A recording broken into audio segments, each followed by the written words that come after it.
হরে কৃষ্ণ। রাধে রাধে। হিন্দুরা কেন গরুর মাংস খায় না, এই কারণগুলোই আজকের পর্বে তোমাদের সাথে আলোচনা করছি।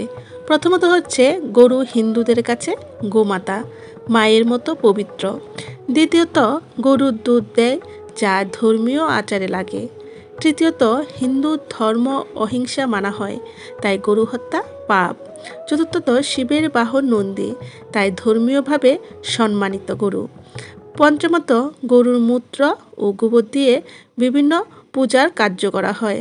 ষষ্ঠত, ভগবান কৃষ্ণ ছিল রাখাল, তাই গোপাল নামে পরিচিত। সপ্তম, বেদে গরু হত্যা নিষিদ্ধ বলা হয়েছে। অষ্টমত, গরুকে নিয়ে আছে বহু ধর্মীয় উৎসব ও পূজা। নবম, গরু দান করাই হলো পুণ্যের কাজ।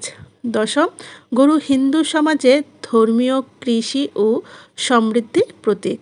হরে কৃষ্ণ। রাধে রাধে।